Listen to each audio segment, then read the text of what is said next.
So if we're talking about how to extract maximal meaning and purpose at the highest ROI, return on investment ratio, I have determined that if you're a man, the best thing you can do is work when you're young. So basically when you're 16 years old or 15 years old, depending on your state, start working. Doesn't matter what job you do, as long as you're getting a reasonable market dollars per hour ratio for whatever it is tasks that you're doing based on the labor.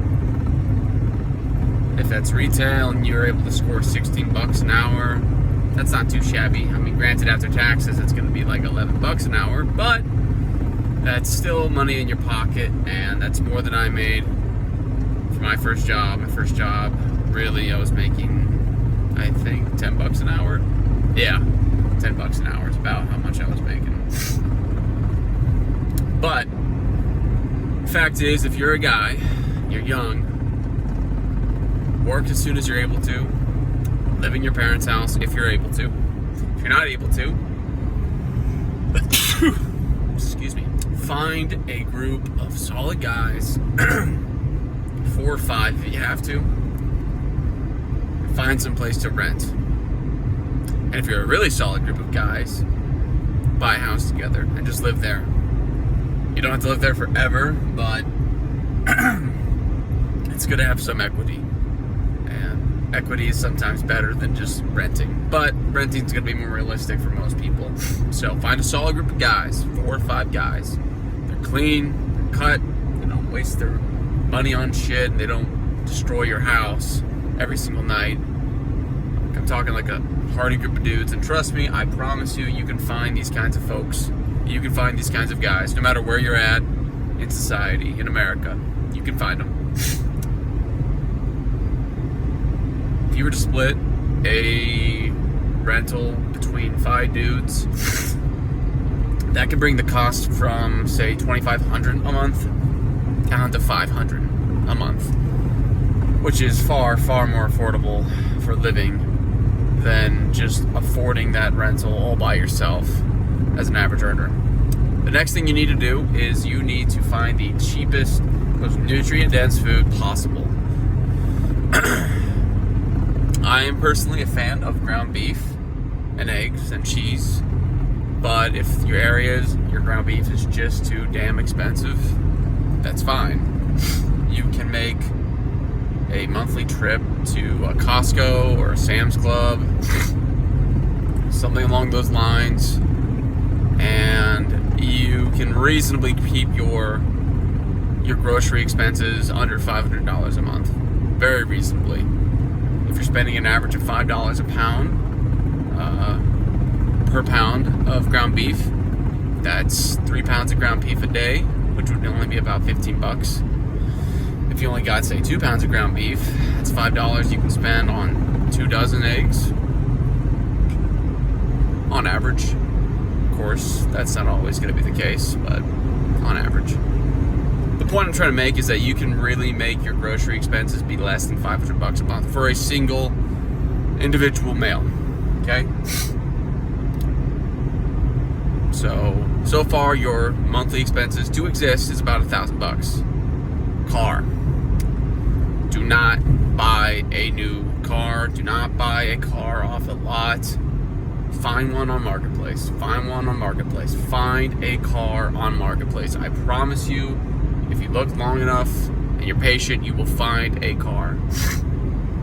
You will find a car. And once you find that good car, that nice, reliable car, get it. One-time purchase, $1,500 to $2,500. The car I'm driving right now is a 2007. It's a Prius. It's a hybrid. I got it for a very good deal. I got it for $1,200. That is a steal. Make no mistake about that. That is a great deal. But I would have spent $2,500 on this car, to be honest. You know, if push came to shove. The person I knew didn't sell it that high because they were just glad to get rid of it. And I'm like, okay, cool, easy day. But the fact is like, even if I had spent, you know, over double the amount that I had spent on this car at front value, it still would be a tenth the price of most new day cars. And like, look, if you have the capital to afford a car, by afford, I am of course referring to the most technical sense of the word, as in you are not impacting meaningfully your monthly day-to-day lifestyle by making this purchase. Like, for example, I buy some miscellaneous items that cost $1,000 or so each. That does not affect my monthly life or living or expenses. Really doesn't affect anything. Right? But I don't make a habit of spending that much every month. Okay? I've gotten my monthly expenses down to about $1,700 a month. Okay, that's including gas. That's including groceries. It's including rent for now. I pay about $1,000 a month for rent. It's a weird situation. I would normally be paying less and I would be living somewhere else, but the circumstances do not allow me to do that, so it is what it is.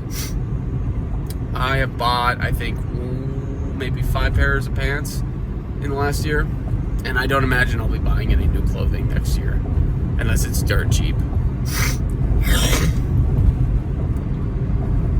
I have a gym membership, 2 actually, because my job has me going to a gym. It's like a paid for gym membership, the YMCA. I don't have to pay, it doesn't cost me a dime to go, right? And another gym membership I got for my own purposes. It's called Hot Works. It's like basically you work out inside of a sauna. It's pretty cool. I like it. I think it's worth the investment to me. I don't imagine I'll be paying to continue working out there after I'm done with my contract there, but the fact is, I think it was worth the experience. It doesn't cost me all that much, so I'm worth it. It's worth it to me. But the fact is I spend less than $1,700 a month. I spend less than $1,700 a month. If you can make $3,000 a month, working however many hours you need to, and you can save $1,200 of those dollars every single month, and you can throw that stuff into an emergency fund, build up 6 months of your expenses,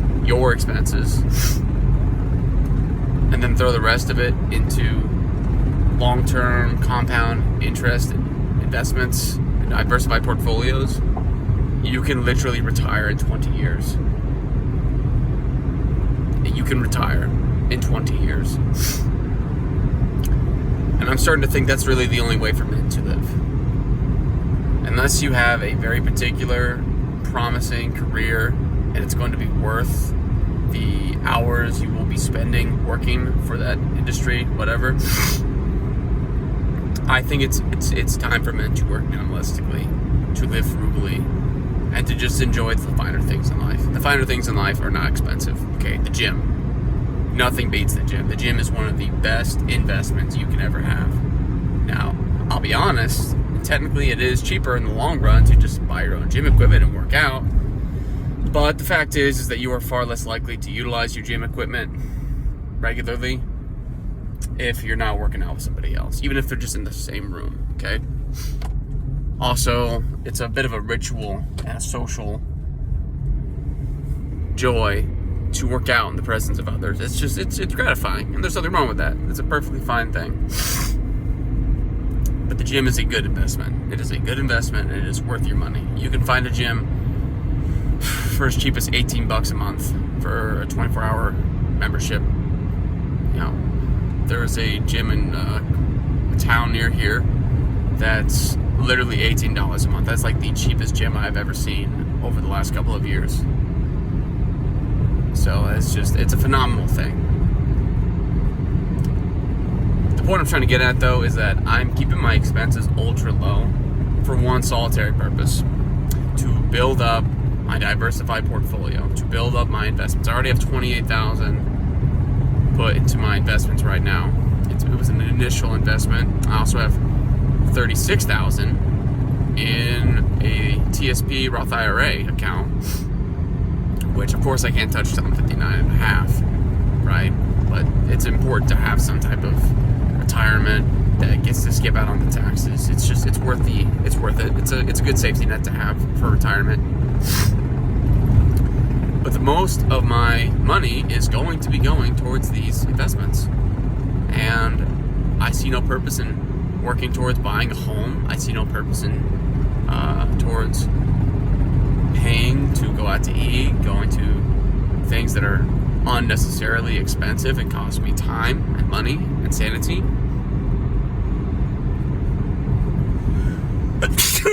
Damn. Excuse me. Hay fever is what it is. The fact is, if you're a guy and you're living in 2025, this is the only way you really can live. You can afford to live. Damn. I'm sneezing up like a motherfucker. This is the only way you can afford to live today as a man. Now listen, this is presuming that you're not married, you don't have kids, you don't have obligations. It's presuming that you just have yourself to take care of. That's not always the case. Okay? Sometimes you made a dumb mistake, you got a lady pregnant that you shouldn't have, but you did. And that's your fault. And you gotta pay for that. But the fact is that if you haven't made any of those critical errors, you can retire in your fucking 30s if you make the right decisions and you're very, very methodical and habitual about your lifestyle decisions. I know exactly where I'm going. I know exactly what I'm doing. I've spent years learning about this stuff. Mostly, I learned about it from my parents. Oh, shit. But, fact is... Oh, almost hit a bird. Fact is that I went ahead and learned most of this on my own. Like, really learned this. Learned the value of not spending, not wasting money. And now that I have this ingrained into my brain, I cannot see any other vital or viable way of living life. Life is just too expensive. Cost of living is too high. Homes are too expensive. And to be honest, most of the women out there are not really worth the effort. They're not really worth the squeeze. That's not a very popular opinion, I think. That's not very politically correct. And you know, I say, yeah, it's not politically correct. Because the fact is like that is essentially a form of antinatalism. Or rather, it's a form of don't have kids. Of course, jackasses. It's basically a form supporting to not have kids. And that's not good for society. It's not. But the fact is that if you're a young man, if you're in your teens or you're in your early 20s, or hell, if you're even in your 30s, you probably did not ask for the world that you are living in right now. I certainly did not. I thought I was going to be in a serious relationship by the time I was 25. I'm turning 25 in literally days. I thought I'd be in a long-term relationship by now. I thought I'd be thinking about marriage and kids. I've been on exactly 3 dates my whole life. Now look, I'm not the most attractive guy in the world. I can acknowledge that. I can admit that. I'm not Chad, not Tyrone, not any of those guys. Right? I'm just your average guy, in my opinion. I'm your average Joe Schmo. I pay my taxes. I go to work. You know, I don't think there's really any shortcuts to life. Not really. There's a right way and there's a wrong way. That's the way I think. And I've come to the sad realization that I'm probably not going to get married. And I'm probably not going to have kids. Or if I want to get married and I want to have kids, I'm going to have to work, I kid you not, 100 times as hard. And that's not because I should have to work this hard to get married and I should have to work this hard to have kids. It is because it is just that much more dangerous and volatile to get married and to have kids in this day and age, in this generation. Again, I wish it wasn't the case. I wish it wasn't true. I wish I was wrong. I really wish I was wrong about everything I'm talking about right now. So I'm basically talking about living as if you're homeless for years so that you can retire in your 30s or 40s and have a net worth and passive income that will allow you to live in comfort and even a little bit of luxury for the rest of your life. But I wish it wasn't like that. I wish I could just work a 9-to-5 job and the amount of money I'm making is just enough to not even have to invest. I mean, I would still invest because it's just a smart and good idea, but I wish it wasn't so damn necessary. That's what I'm trying to get at. I wish society wasn't so broken and it wasn't so sad and angry, and I wish things were different. I really do, but you just gotta play the cards you were dealt. You just gotta go ahead and be grateful for the opportunities you have, and just be thankful. That's all you really can do in this day and age. Now, a lot of you guys might hear these words and think to yourselves, what the hell is the point? Why on earth would I work so hard in a society that values men so little? Well, it's the only society you got. The West is still bona fide the best place to live in the world. There's no question about that. It's just no longer as good as it used to be. And I don't imagine it's going to get better. So you either have to work really hard or just suffer the consequences. But don't give up, don't quit, and keep trying.